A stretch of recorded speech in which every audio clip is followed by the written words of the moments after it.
Oh, we both are.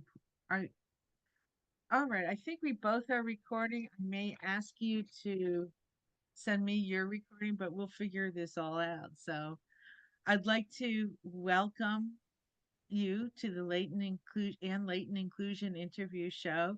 The show is about recognizing the difference between kindness and cruelty, and we'll be talking more about kindness today, especially when it comes to showbiz, music, careers, how we wear hats, sanity, and especially animals and what they do for us. I'd like to welcome my friend Joe Viglione to the show. Hi, Joe. How are you? Hey, Ann. Thanks for having me.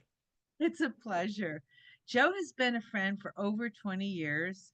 I've met him. I met him at a college radio conference and we stayed in touch. Recently, I realized he's been organizing a lot of his creations from his music to film and writing.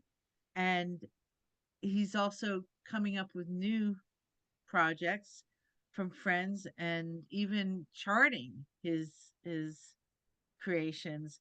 What are your newsletters that you have? And we will post the websites down below in the description of this show. Well, I've got all these blogs up, but I'm working with that Substack. I really Mhm, like it. mhm. So I've started journaling like daily. And I'm taking a lot of old articles I'm finding off blogs and putting them on Substack. So I'm having fun with that. Um, What did you it, think about that? Because years ago, I used to look at the Huffington Post and I saw everybody's writing there, and it it felt hard to figure out who was what. It felt like everybody was just going there like they were all football players on 10 teams. well, Ariana was brilliant because what they sold for many millions. She got a lot, 10 or 15 million to walk away, but they stopped the comments when she left. It was all comments, remember? And Mhm. that's what made it famous. And then they got rid of it. And it's almost a mirror of the Drudge Report. How weird is that? Very weird. The left and the right has become the center. Ugh, It's I so know. weird. But you know what I'd like to talk about, Ian, is I got a government grant last year Mhm. for a documentary on senior citizens, but I don't use the word senior in it. Okay. I call it 70 is the new 30, wisdom of the Hey. young at heart. Mhm. Okay. So what we do is we interview people on this documentary. It's just about complete. In 3 weeks, it'll be done. And it is about active seniors and people who are not accepting time going by, Oh yeah. but wanting to live their lives, go to Vegas, go to Paris. You know, Paul Norman went to the Olympics. So we've got his photos in his interview with Darren Costa.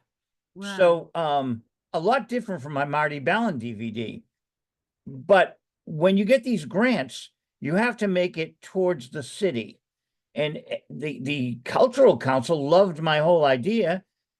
And get this, they told me I'm the best recipient because I would give them monthly updates. And they said they're chasing people for the financials and chasing them for this or that. And I was Yeah. proactive. And I'm like, why wouldn't people be proactive?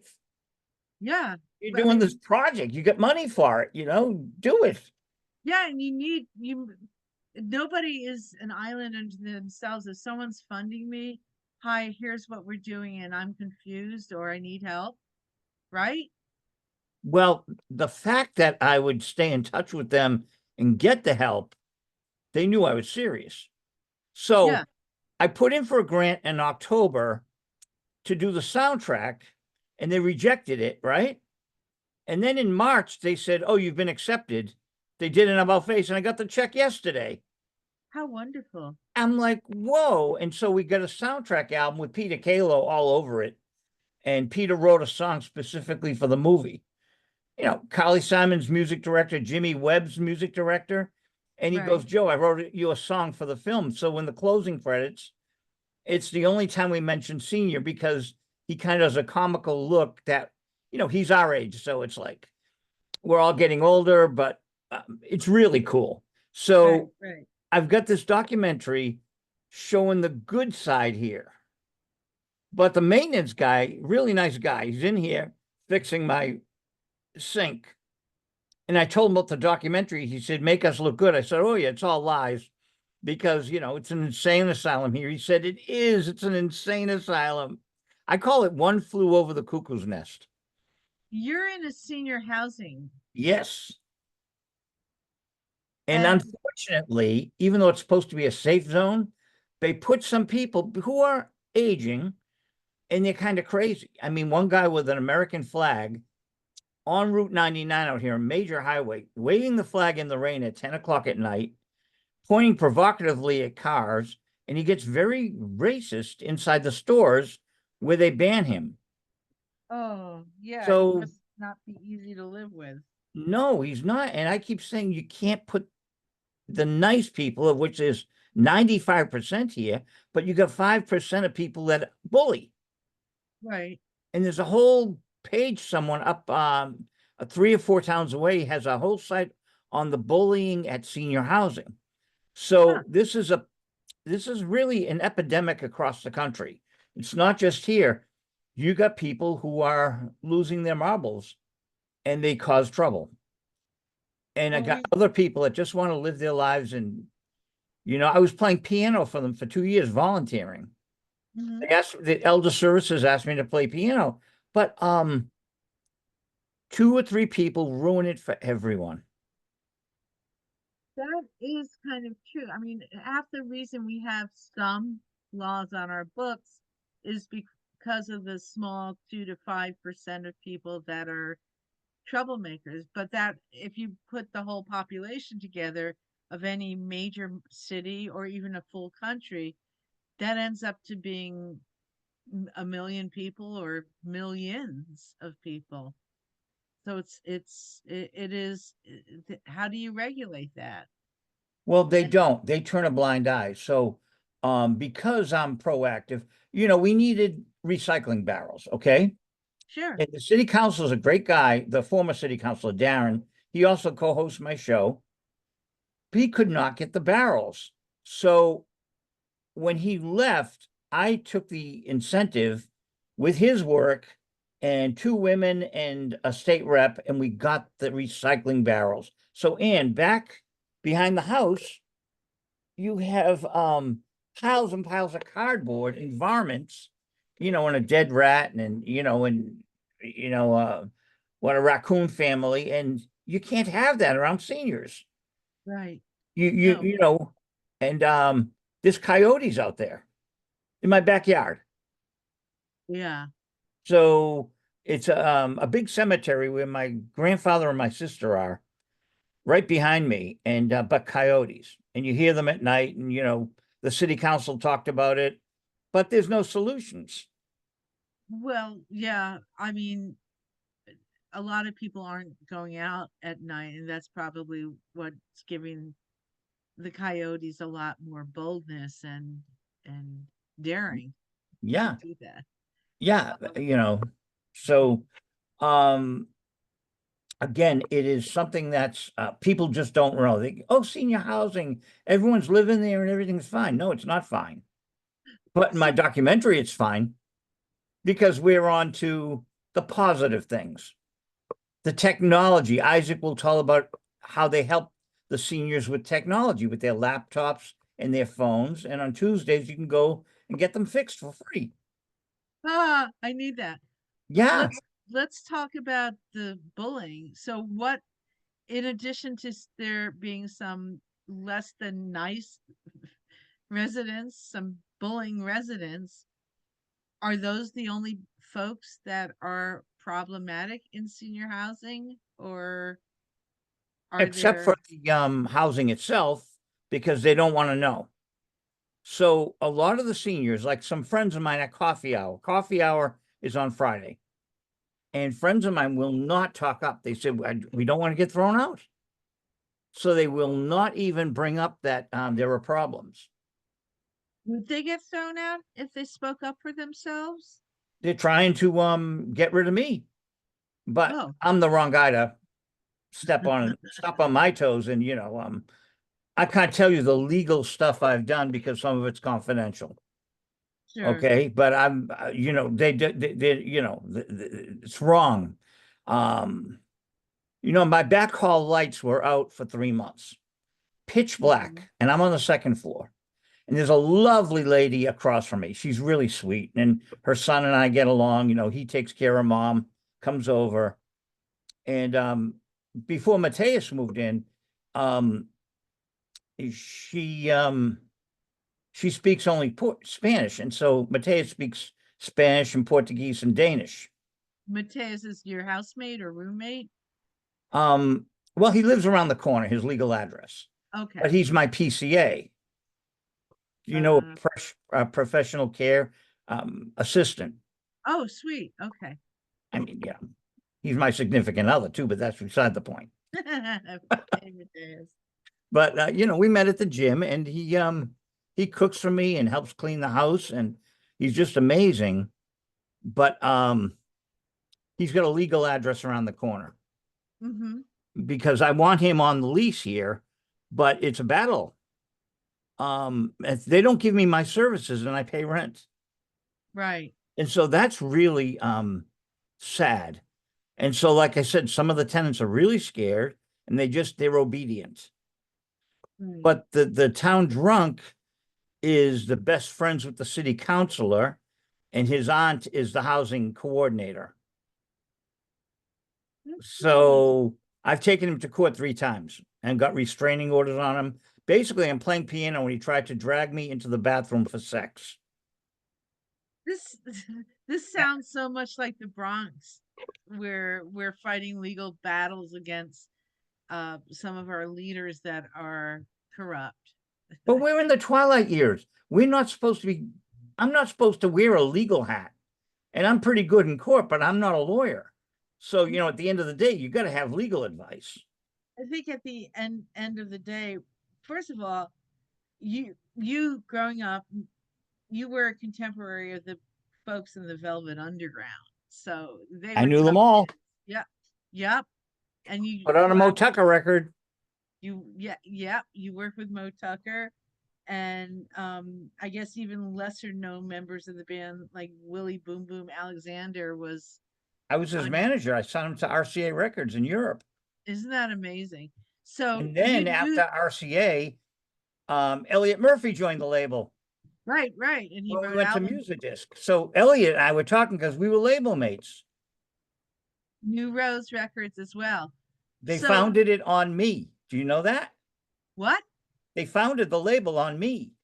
Well, you had a band called the Count. You were the Count. You were a solo artist called the And I Count. had 4 albums up, but Patrick Mate, the owner of the label, had an initial label, Flamingo, distributed by Carrere, and I was the first album signing. The second signing, the first album signing. Then I became A&R and signed Johnny Thunders and Willie Loco. So you really did know some of the guys that were tough people in the music world. Why would anyone mess with you? Um, it's do you know Kathy Loeb from Killer Children? No, but She what a runs the name. Rat site, which has got like 11,000 fans from the Rat, the nightclub. Right. And she said, I wouldn't mess with you. I said, Kathy, I wouldn't mess with me either. It makes no sense because I mean, I don't want to get into all that. I don't care about getting into the details of the lawsuits, but suffice it to say, no one at turning 71 should have to go through this. No, nobody should have to go through any of this at any age. We should life really should be kumbaya. I don't know why it is, but I think this is becoming a theme just in the arts. And I want to show you a movie that actually it's more of these handsome men waiting to get into Hollywood, and ultimately in the end they ended up working on a movie. There was a show on Netflix called Hollywood, Hooray for Hollywood, that I Okay. recently watched, and the just it was an idealistic battle like Hollywood movies are. I mean, they're Once Upon a Time in Hollywood, Quentin Tarantino. That movie also was an idealistic battle where what would happen if the Tate LaBianca murders backfired on the murderers and they ran into a tough guy that killed them. That's how that movie. Quentin likes to do violent movies, but this Hollywood, Hooray for Hollywood, was more cerebral, where Sure. they it was the early 1950s. Patti LaBelle and Rob Reiner ran a movie studio, husband and wife team, and they bit by bit fought against resistance, including studio lawyers that didn't want them to make a movie by a black screenwriter starring a black actress. And ultimately, Patty went ahead and did the green light despite everybody's fears about it. The only people that weren't afraid were the actors and the screenwriters and the directors. They wanted to make this happen, and they did. And it ended up getting tons of Academy Awards. This guy, this actor, he was the only one that didn't get the Academy Award, but he did a good job, and he was continuing to work. And his next movie was about the LGBTQ movement, and that probably also did good. We'll wait for the sequel for the series, but you get where I'm coming from. This was an idealistic battle that people won. But even When when you're not idealistic, take Lucille Ball. okay, She had the studio and hmm she got behind Mission Impossible and Star Trek when no one else wanted to. that's So right. take away discrimination and just the stupidity of executives. No, you can't do that. Well, they're both worth billions of dollars now, the Yeah. franchises. And it was Oh, her vision. And, who's this comedian? Who does she think she is? But she persevered. And so it's like you and me against the world. It's like the whole world, whether it's discrimination or just business stupidity, it's an uphill battle. Why? I don't know. I mean, I think some people just wanted to be bad. You're a white man. Why are a lot of white guys that are running our government saying you can't help other people? You can't help blacks. You can't help Well, gay people. I'm a I white mean, man, but I'm homosexual. And yeah, so I know. you can only imagine what we faced. I mean, really stupid things that you would not even imagine. My drummer called a meeting. We should never have hired him in the first place.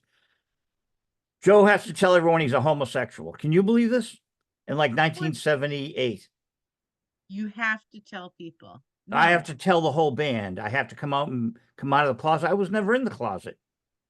Did You he know, even when I what had was his girlfriends, they reason? knew I wasn't into the chicks. But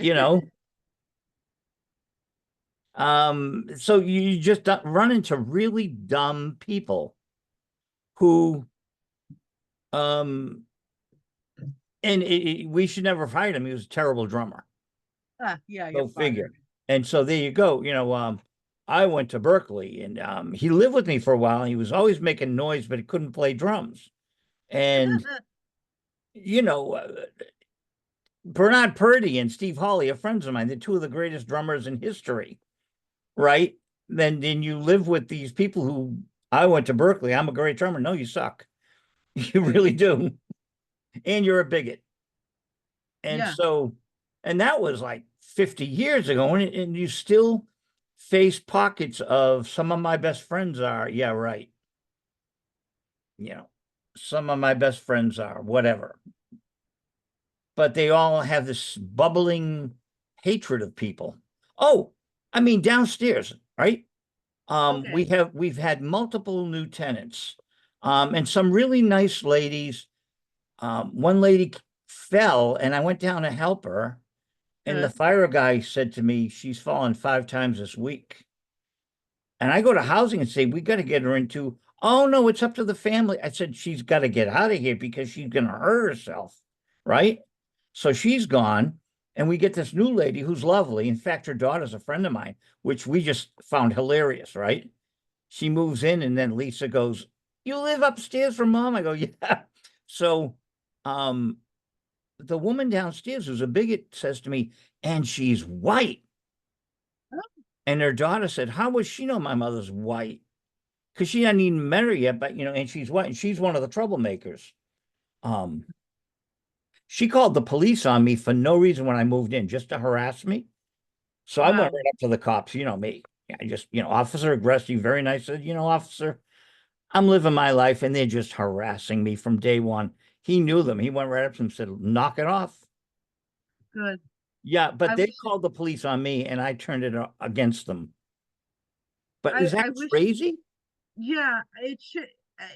It seems like there are people that do like to create drama. I don't understand it. I And don't she's understand. white. Gee, why do your kids never visit? Gee, I wonder. Sounds Never like see an the kids unhappy over here. person. Huh? Yeah. Yeah, She's a bragging lot of about her kids, but I never see them. a lot of times these people are just deliberately creating drama when they complain about things that aren't worth complaining about. I mean, I could see if you touched her and said, "Lady, do something with your hair, touch, touch," or you're obnoxious, slap, slap, slap, or something like that. Yeah, that would be grounds for a complaint. But just because you exist, Well, how about this? To make peace with her and the guy, I had him removed. They moved him down the street because he was running a gambling casino under my apartment. A right, gambling casino. He had a hat in the door. So it's all supposed to be locked here. Every Tom, Dick, and Harry was coming through, and I couldn't get any sleep, right? right, So what happened was they moved him down the road. To to make peace, I bought her $30 worth of pumpkins, and she painted them. She was all happy. Then she decides to call housing and said, I left the pumpkins in the hallway. When even I though she bought them painted for them. her, they knew I bought them for her, and she was Right. painting them and all happy, and then decided, let's cause trouble for Joe. Yeah, that And that Jean is calls me, you must move the pumpkins. I said, Jean, they're not my pumpkins. I purchased them as a gift for her. Well, it was an anonymous phone call. I said, you know who called. I know who called. Stop it. yeah, But my back hall lights, I pay rent every month. It was pitch black, Ann, right? So right. when I took the sexual harasser to court, I subpoenaed the housing supervisor, and she refused to talk on the stand. But the judge liked me, so I didn't push it. You can push the judge, but I knew not to, right? Right. 5 days later, she's in my hallway shrieking at me. The housing supervisor, whose cousin is the mayor, okay? Hmm. She's shrieking. So she's the one I'm suing right now, but screaming and yelling in my hallway. And I said, Nicole, 3 months of no back lights. If there's a fire, me and the nice lady across from me, we could die. We'd Yeah. be trapped up here in pitch black. Did they fix it? The next day Very after good. she screamed at me. But who are you to scream at an elder? Mental anguish and elder abuse, you're in a position of authority. And so that's with the bullying. This guy has a website because it's not only here, but I'm experiencing it. And it's like, I got to make $3 million and get the hell out. I keep thinking of ways that I need to make. I'm a senior as well, and I'm trying to think of ways to make lots of money as opposed to what I'm making each year, but that's life. Well, Hey, when my goal for making the money is documentary films. hmm, And this Everett one is just a kind of a test run. I've made the Marty Ballin one, but we're doing one on Rob Fraboni, and we're going to look. I'm asking for big money from the sponsors. so how just give me a piece of advice because you wear a lot of hats. Your website, the top of your website, it says film director, record producer, TV host, writer, Renaissance man, and I know that you're a songwriter. Joe Viglione Viglione with an e at the end.com. Um, how do you how do you get support to do different projects like these film projects? Do you I put work in for for government grants, ah and that's a first step. It's not the be all and end all. I brought in 7,000 last year on government grants. mm-hmm, Okay. And that might not sound like a lot of money, but it actually is. Um, because it maxes out at 5,000. And the reason I'm doing it is just to learn, it's a learning curve, how to fill out the forms, right? Because what's the next step, Ann? Sponsorship. Right. And if you can get government grants, because 90% of the people lose. I was in the upper 10% that won. That's Yeah. like phenomenal. But I put them together myself, and now we're going after big sponsors. Which are probably going to be easier to get nowadays than the government grants, Well, yeah, considering the you got that right. changes. So, you know who? AARP. They got tons of money. And I'm Wow. doing a senior thing. So I wrote to the president of the Massachusetts chapter, but you can write to the president of the New York chapter, which isn't the national one. But Hmm. also, well, you're an excellent writer. I think they pay $1 a word for their newsletter. Aha. So if you wrote a thing on Elliot Murphy saying, look, I'm the publicist, and so I'm letting you know I'm the publicist and the guy hires me, but I want to let you know the inner workings of publicity and these great artists. Right. Writing from, they have articles about writing from home in AARP. They do all sorts of things. So they pay well because they have millions of subscribers. Right. It's very cheap to join. I mean, you know who I give my other membership to? You get two for the price of one for like $15. So Right. Jeff Master Birdie, who introduced us, is a recipient of my other AARP. Isn't Very that nice. cool? That And is small world. yeah, and you can go on the online and see what they have to offer. But I'm saying for the wonderful writing you do, we don't get paid enough. Do you know Harriet Shock, who wrote Ain't No Way to Treat a Lady? I remember her. Yeah. She's a dear friend of mine, right? So I'm getting 50 cents a word writing for Media Line, which is good money. 1,000 words, $500, right? Right. And Harriet calls me up. She goes, I'm getting $1 a word. Is that good? I go, that's double what I'm getting. That's very good, Harriet. You know, Hmm. but we got to find the dollar a word people.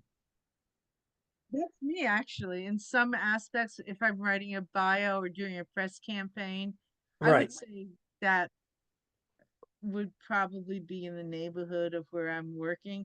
And I'm learning to work more efficiently because I used to spend a lot of time doing tons of one-on-one pitches. Now I still do those, but I have to be selective in who I pitch because there's a lot of people that just don't, they're so inundated with email that I'm a number, You not an know, email. do you know Richie Unterberger? I know the name, yes. So I was I've seen his interviewing Richie and he byline. goes, yeah. And he said, you have to be really economical when you write. And that stayed with me because I'm not economical. I just go on and drone on because I love the subject. Okay, well that's yeah. But he's right. You got to be economical because you got to churn them out and make the money. Yeah. And I sort of have to learn to expect that people do get tons of emails. So it is what it is.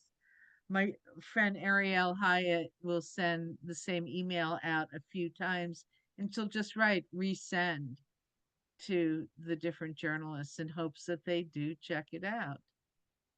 So It's an I'm art form. It really is.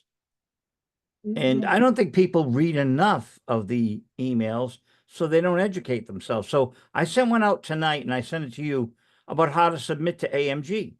Yeah, no, I needed that email because I work with artists that need to get their albums not only listed on AMG, but I would love it if they had bios on AMG, All Music Guide. And someone like you, I expect that you'll read it, but I was aiming it towards artists I know, and just like they don't go for the grants, they don't do they want to make music and not and put it on the shelf. I don't know what they want to do with it. I But know, you're breaking my heart. yeah, because like I'm out for world domination. And Rob Fraboni laughed at that. He goes, I love it.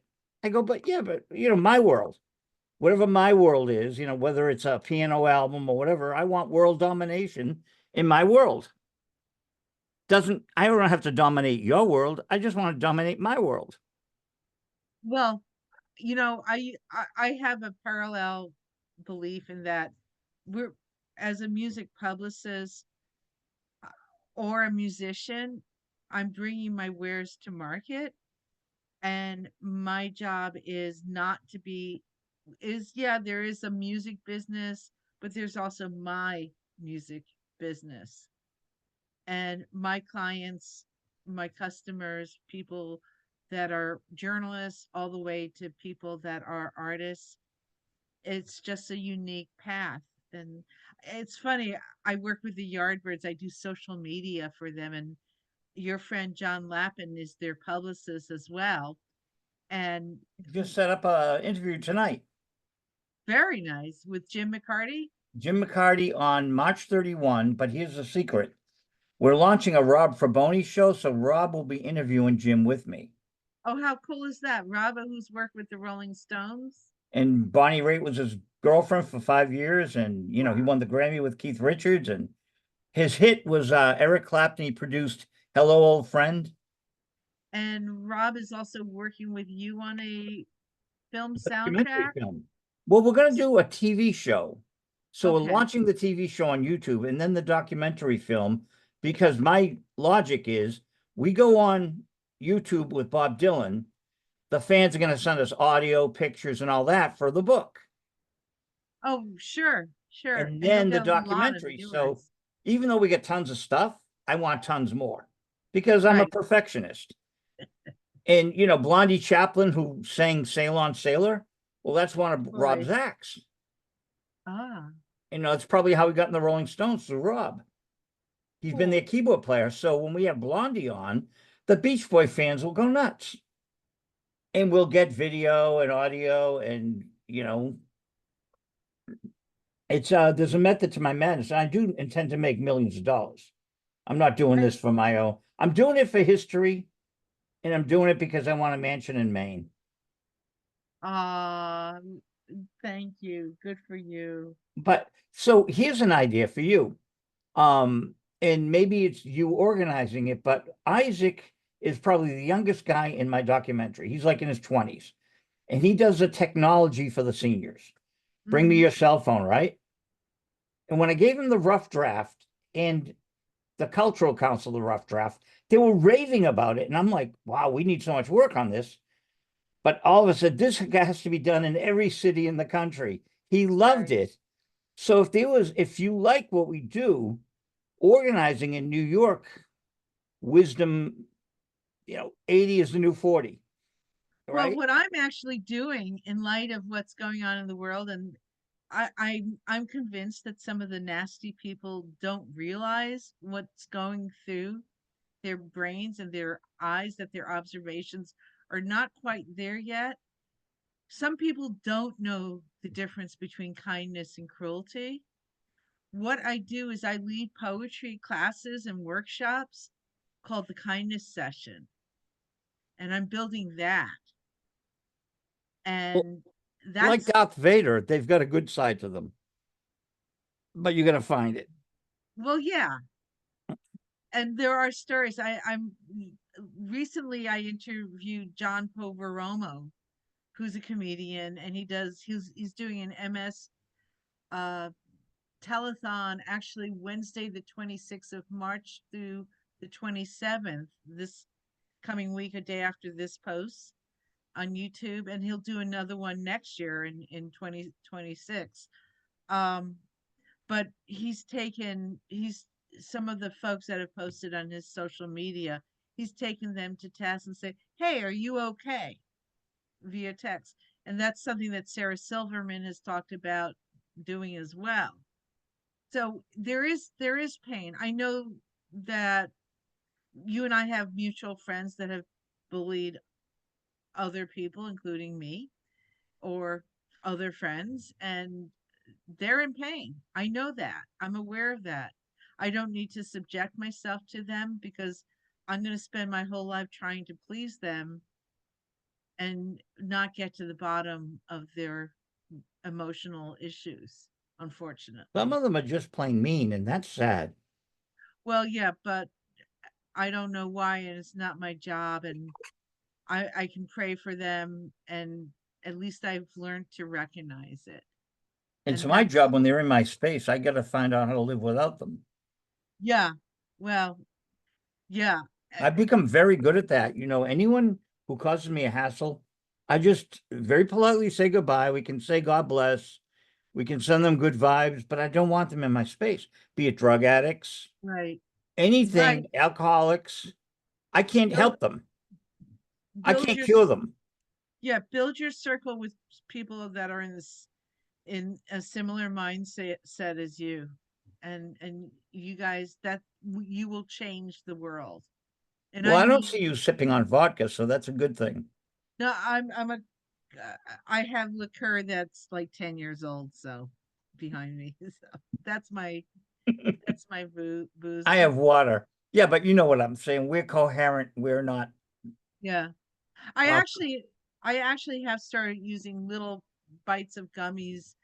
Um I get neck spasms when I sleep sometimes, so I have to I um don't have a problem with that. I don't do it, but I don't have a problem with it. yeah, I do that. I don't smoke pot anymore because of the I'm interested in building my endurance for my exercises. And you go to the gym.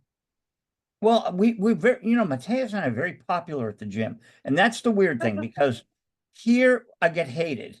We walk into the gym, it's a whole different world. We got so many friends, Abraham comes by, he's from the Honduras, and he Right. slaps me on the back, and Artie comes by. Woohoo.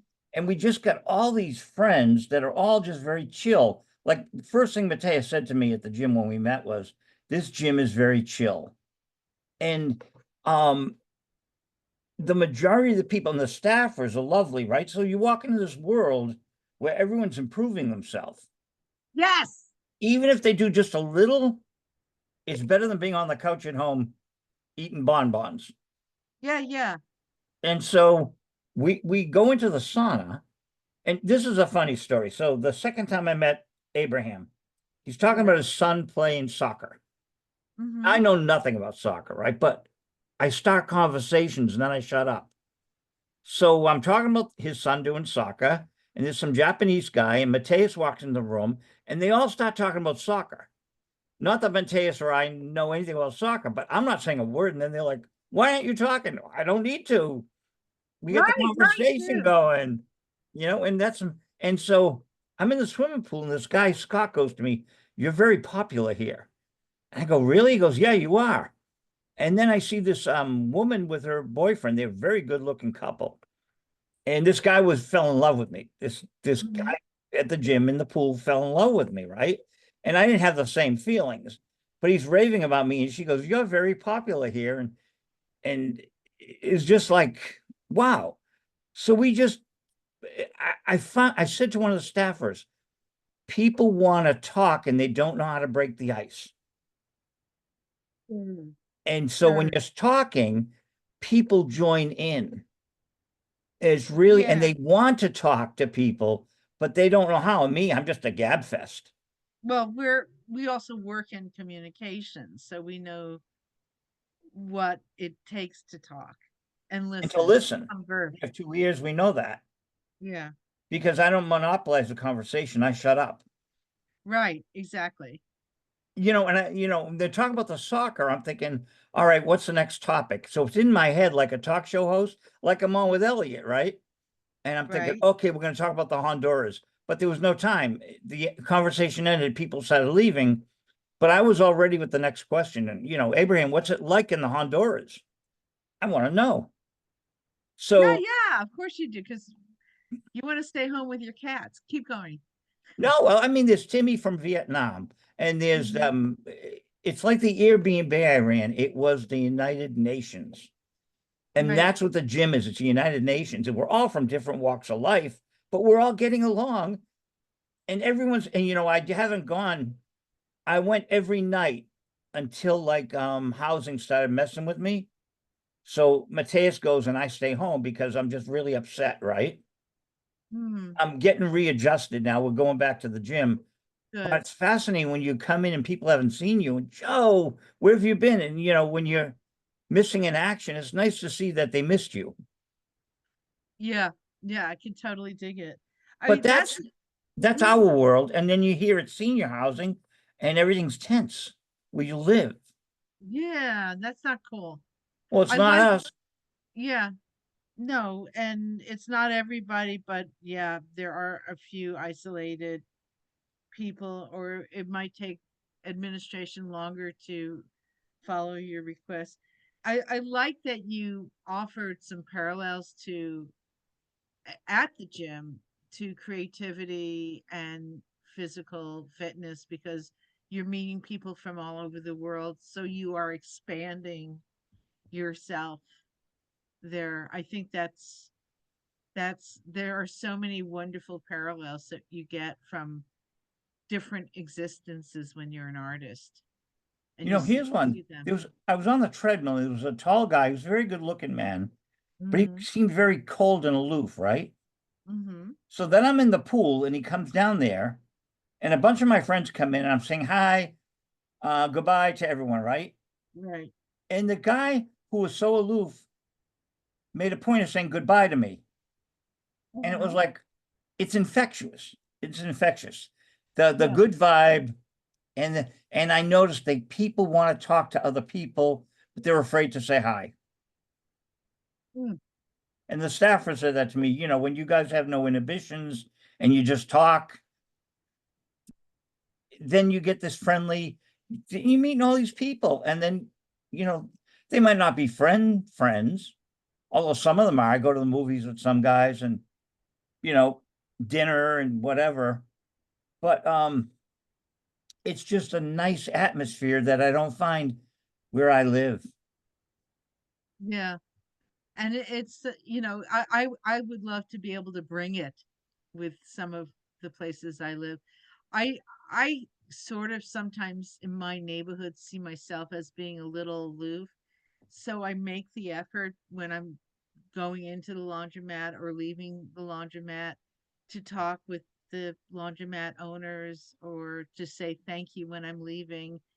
And if someone, because of the space in the laundromat when you're pushing the carts from one machine to the other machine, or I have to open the top dryer and someone's head is standing in the range of motion for the top dryer.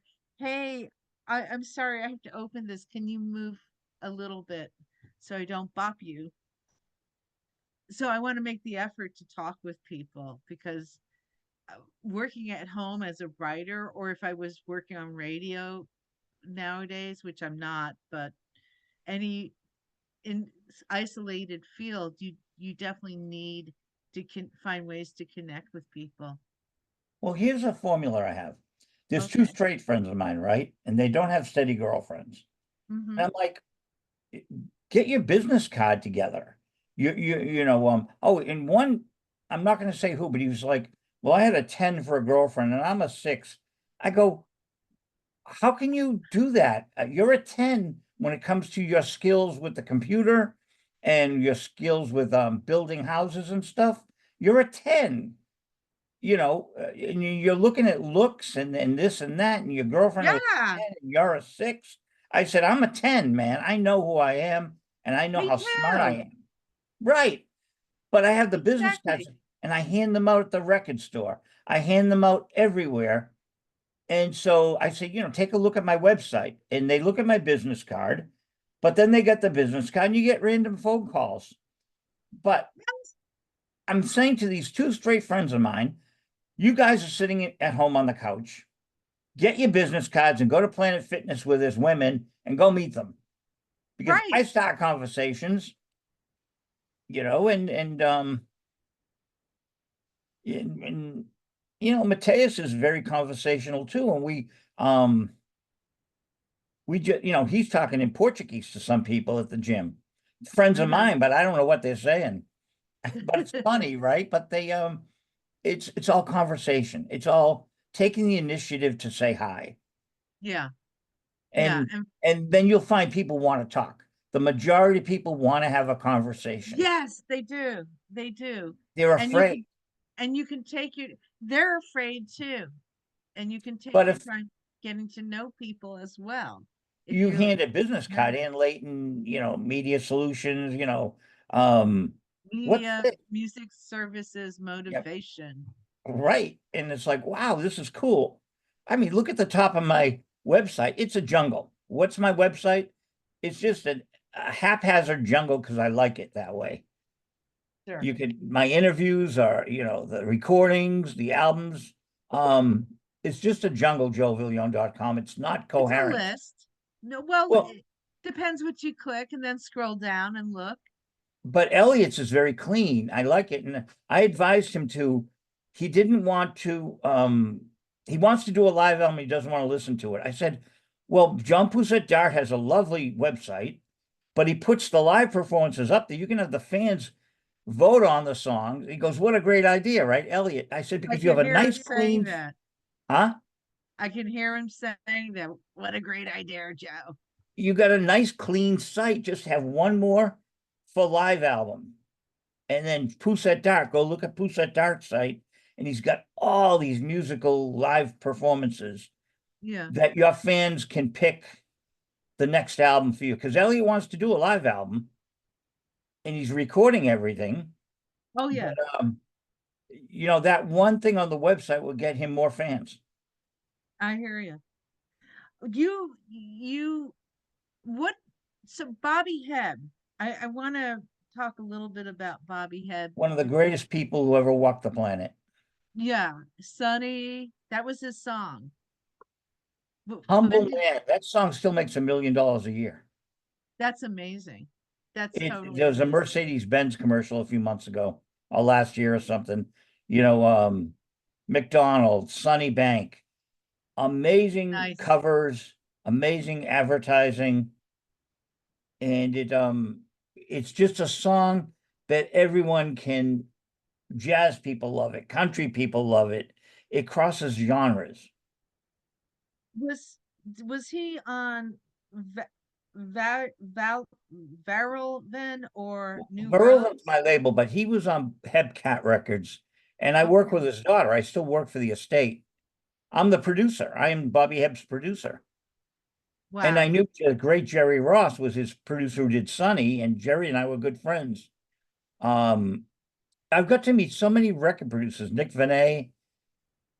Nick Venet did the Beach Boys, Jim Croce, Dory Previn, and worked at Capitol.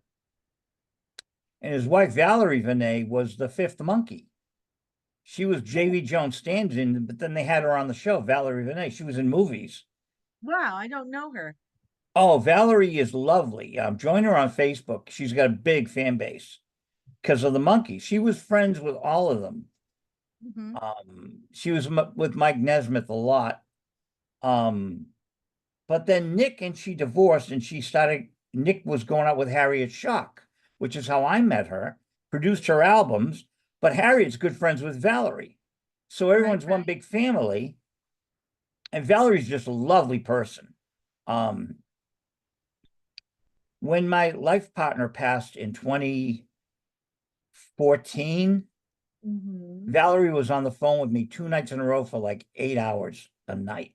He was comforting. I was devastated. Jeff and I never had an argument in 18 years. Wow. God I know. And when he just died of a heart attack, and my whole life just fell apart. And Valerie didn't even know me. She knew I knew Nick, and she knew I knew Harriet. And she knows Spanky McFarlane, who was one of my clients. Oh, I remember that. Yeah. Yeah. So Valerie just held my hand for 2 nights and then came to Boston. We did an interview, and she's just lovely. So many good people out there. Yeah, there are so many good people out there for sure. What advice do you have for someone that's taking care of an artist's estate and music, even if they're not a lawyer? And I'm sure part of the advice is to work with a good lawyer for the artist. Well, that's prerequisite. But Mateus gets paid starting about 6 weeks ago. Mystic Valley Elder is paying him $50 a week to take care of me, which he was doing for free. Okay. So there's something called PCA.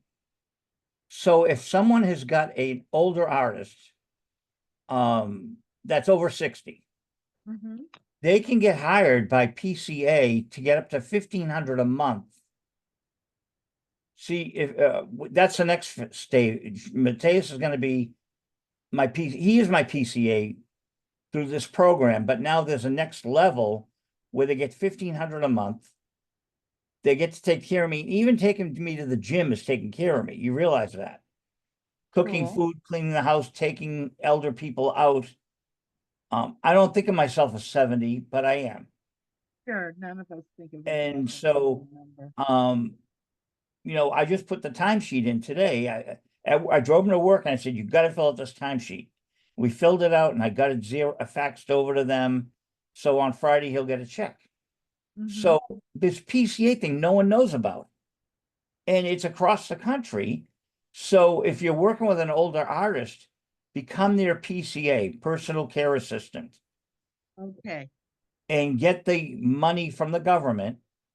And it could be 1,500 a month, and you get to live with them. And um, God forbid I die, Mateus will get the apartment. Sure. I Isn't that hope, amazing? I And hope, that's a bit of advice so people can have someone there taking care of them and as a witness. yeah, I hope that that program still exists because one of the negative things, and people don't believe me, but I've been showing news sources. One of the negative things in uh, the recent Congress bill was that they got rid of long-term health care for the disabled and senior citizens. And I see personal care assistant in healthcare, and that's for people that deal with disabilities, chronic illnesses, or age related issues for their daily activities. So that is definitely important, and that is a program we should all be fighting to keep going. One of the other great positive things is that there are plenty of seniors that may not be gregarious as you are, and they probably need a little bit more PCA and love. You're going to see an article from me where I think everyone in this senior housing complex, 120 apartments, needs a PCA. Every one of them, because they're doing things on their own. Right. And some of them have nurses come in part-time, but it's not enough. This is really creepy. But we're washing the house and cleaning the apartment, and Mateus moves the refrigerator, and it's filthy dirty under there. Yeah. And so my friend Billy said, "Oh, when I moved in, I moved the fridge and it was dirty, filthy." They never clean them. No, and that has to, and like every 10 to 8 to 10, 15 years, refrigerators break down and stoves break down. They have to be replaced. Yep. I know that I'm going through getting my apartment serviced in that regard. I've been here since the 1990s and been like, Well, oh, I took before and after photos. And right. then when Billy told me that it was like that when he moved in, I said, "This is disgraceful. So you're letting us live in squalor." It's a nice apartment, as you can see on the video, Yeah. but Yeah. there's little secrets. And you only learn by doing and cleaning. And we're clean freaks. And at least the housing supervisor, who really hates me, it's pure discrimination. But she said, "Well, I'm never afraid to walk in your apartment because I know it's clean." Yeah, except for Yeah. where housing screwed up. Yeah, it's clean. I keep Well, it clean, but you guys don't. well, I've been learning about things as I go along because I wasn't always uh, taking care of myself, but I've learned that house cleaning daily, putting things away, sweeping, washing surfaces, whatever, putting the garbage together, that's all an aerobic exercise. So Well, it I helps, always wash the dishes because I like the water on my hands. I like to have a clean sink. right?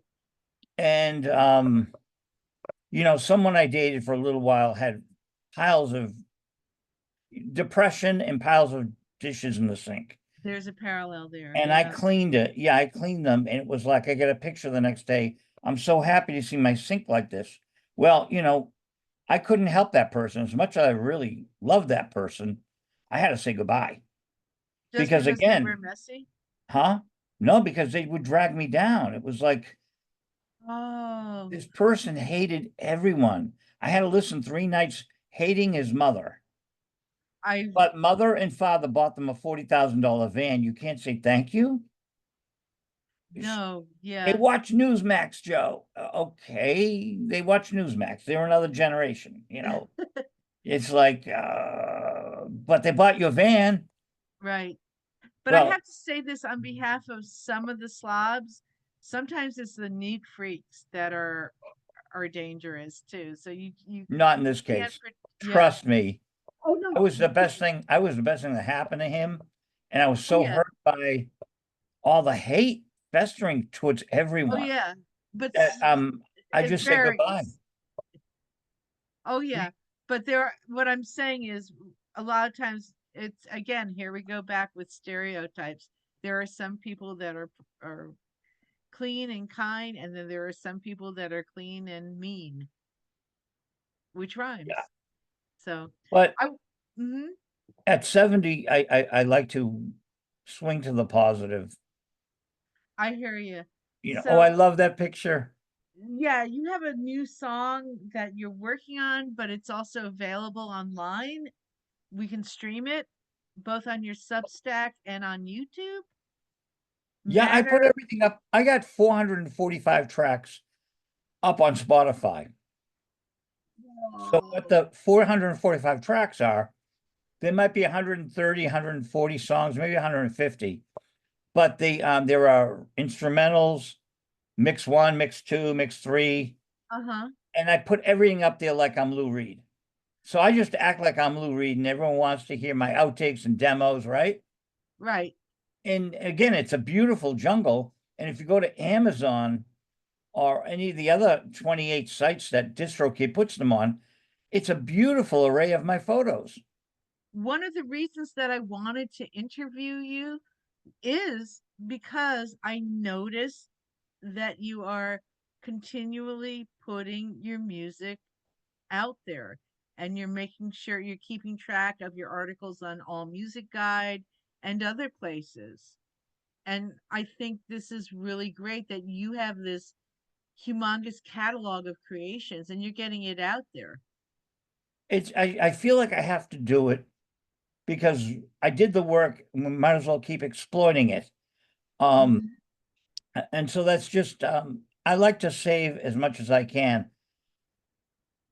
Documenting. It's like film, but there's a studio owner, really sweet guy, and he called the other night. We haven't talked in 20, 30, 40 years. Right. And we're on Facebook, but then he goes, "You're doing a lot of what I'm doing. You have any tips?" And I said, "Yeah, grants." you know, but he says, "I'm really good at Spotify. I can get you organic hits and like 100,000." I said, "Well, like, I'm really not interested. I'm Right. not interested in, I just put it on Spotify to have it there." I Right. said, "What I'm more interested in is sponsorship and getting real money, because 10,000 hits on Spotify might get me what, $300? Right. You get paid so little from the streaming that, like, okay, that's my library. And the money's going to That's come it. from grants and sponsorship." Yeah. But you're getting your stuff out there, which is something that I'm finally starting to work on now that I'm making the time to do that and focus. Like I say, I, you're focused on your senior citizen documentary. I'm focused on kindness and Well, if I were my Joe history. Denizen, is that how to say his name? Joe Denenzone, the my violin artist that is also, he leads Stratusferius and he's also the violinist for Kansas. I wouldn't do what I do for him because I made a jungle. But with Joe, I think his demos and those off-ball things of his, to preserve them on one site and then have another site for his professional stuff. So then fans can see both sides, because I want them to see all of me. Well, he has a Patreon site Ah, and he gets, I pay him $5 a month, and there are some fans that pay him $20 a month, or 20 $20 a month, or $10 a month, or $1 a month. So, and then we all get the same thing. They're just giving sponsorship, which might be something that might work or might not. It depends how many fans you might have. And then there's I other worked things a that he does because he also gets big money gigs. So, yeah, I worked a Patreon site for Jesse and the Hog Brothers, and it's just too work intensive for little return. And yeah, so, again, it depends on if you have the following. yeah, and or significant following, and he does, and he he works, and then he writes. He's like us. He's super prolific, so he he also has YouTube pages, and chances are, I don't YouTube is owned by Google. I don't think that's going to go under. Likewise, I don't think AOL is going under. I think Yahoo and AOL will continue to be whatever it becomes. So those are two places. I don't know the future of Substack. I don't know where that's going to be, I've but had it for 2 years, and I only started working it 3 weeks ago, mhm, and I like it. Um, Google has ruined the blogger, and they ruined Deja, and a lot of neat, cool things they just swallowed up, and that's big business. right. And it's very hard to, you can't call Google. They stand behind the internet wall. No, you can't, but you can certainly use their space for free as a place to post if you're continuing to post. They do get rid of people that don't keep their pages active.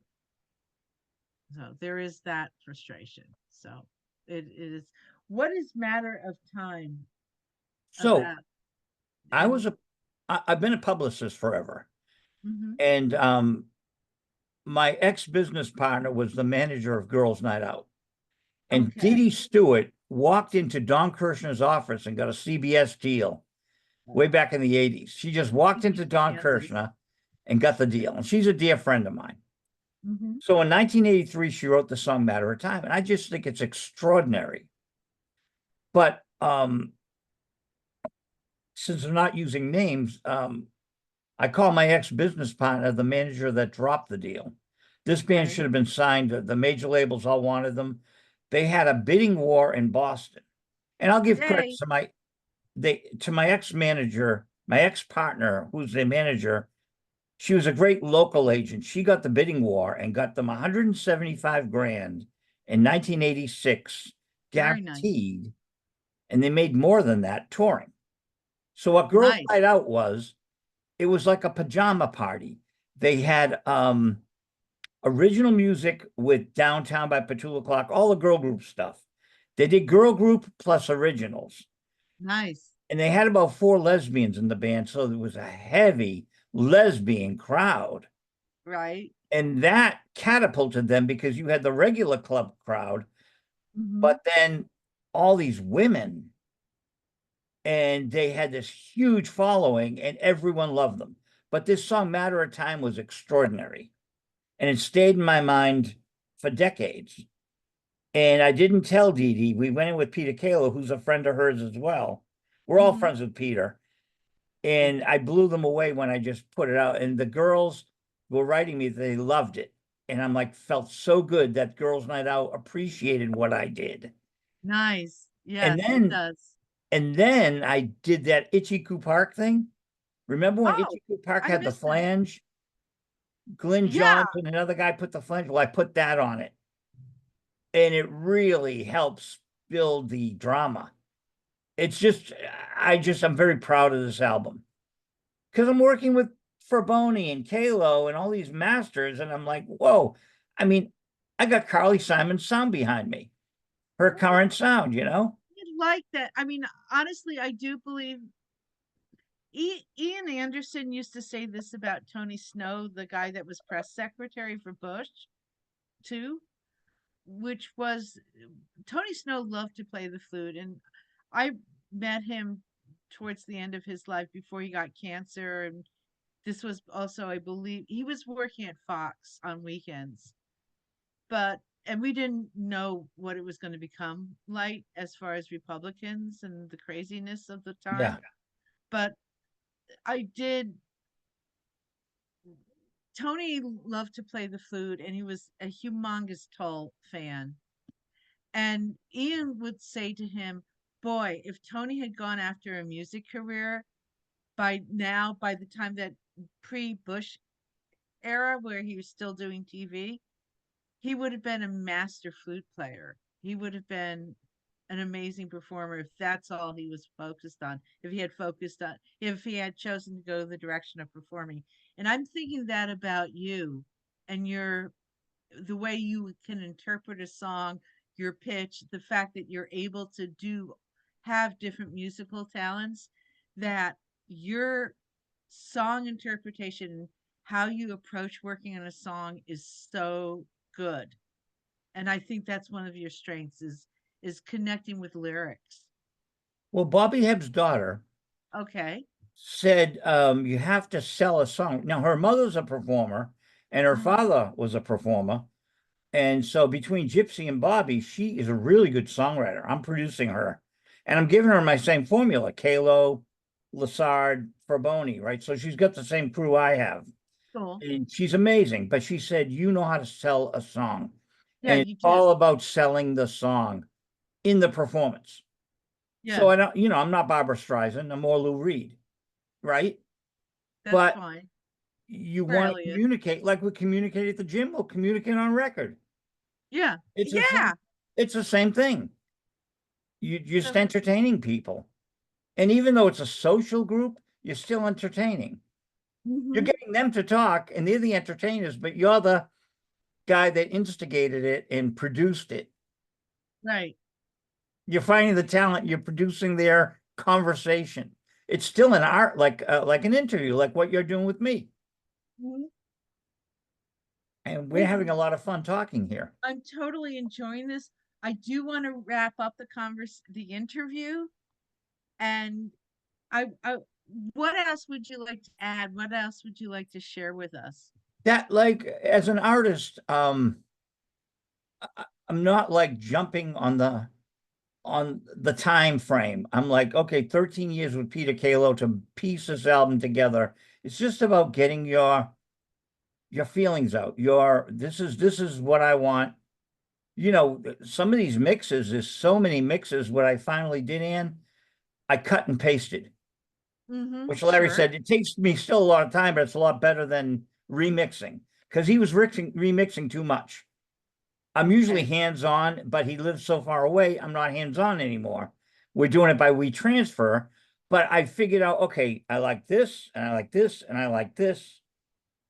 Put it together, and now it's coming out great because I'm grabbing and cutting and pasting from the mixes. It's a whole Mm-hmm. different way for me, but matter of time, what you heard today, what I put up today, he just sent me like yesterday. And this is the I'm just happy with it.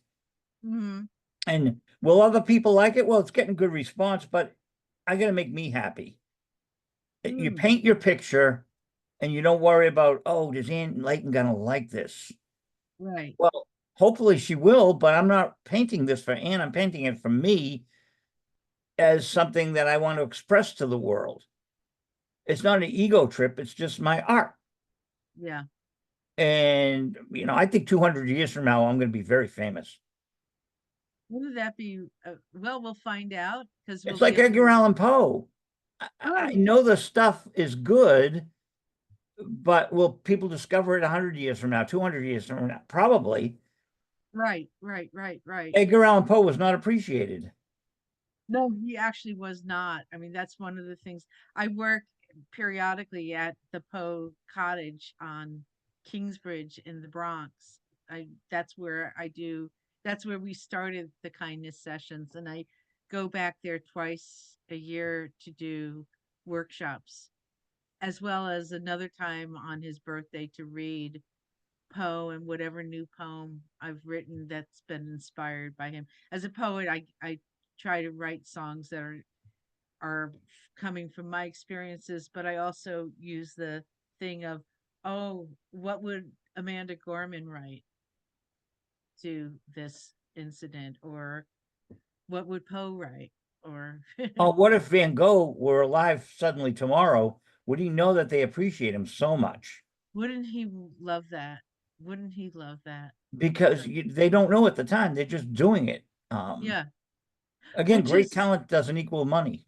yeah, but that is the reward. I mean, that was one of the Yardbirds, Kenny Aronson and I have a feeling we're going to become friends.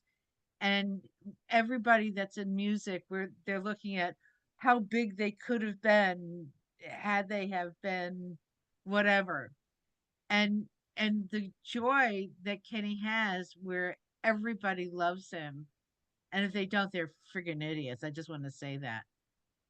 It's just a pleasure. And the fact that this man is in the Yardbirds now, with the guy that co-founded Jim McCarty. It is such a Very blessing. important. Yeah, Well, he's counting his blessings.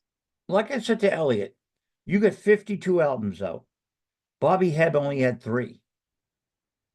So the thing about Bobby is with that major song Sunny, he didn't care to put more albums up, but Gamble and Huff produced him. They should have kept working with him. Yeah. They should have, because Lou Rawls won a Grammy with Bobby's song, Natural Man, Oh, and Sonny won a Grammy through the Country Music Hall of Fame. So Bobby has 2 Grammys, but the 1970 Lou Rawls Male Vocalist of the Year was A Natural Man, co-written by Bobby Hebb. I did So not know that. Bobby had enough money, Marty Balin had enough money that they didn't worry. And as his producer, I've got these great, wonderful albums he produced that never released. But I had 4 albums out in Paris, and Elliot's got 55, and I said 52, and I said to Elliot, I had 4 albums, and Bobby only had 3. It's a Right. crime.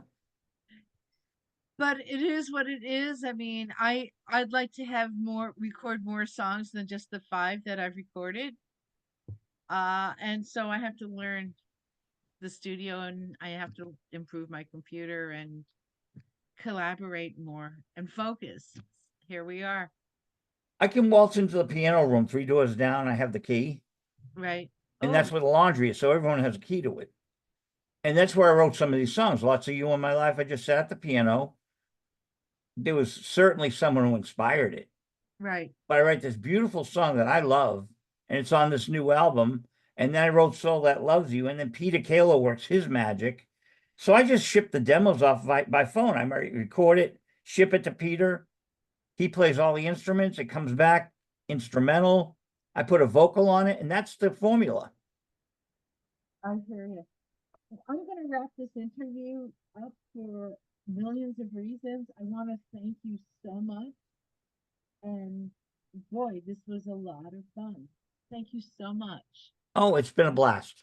All right. Yeah, You're it a dear has been. friend, and thank you for all your help with the interviews. Thank you as well. Thank you big time. All right. Okay,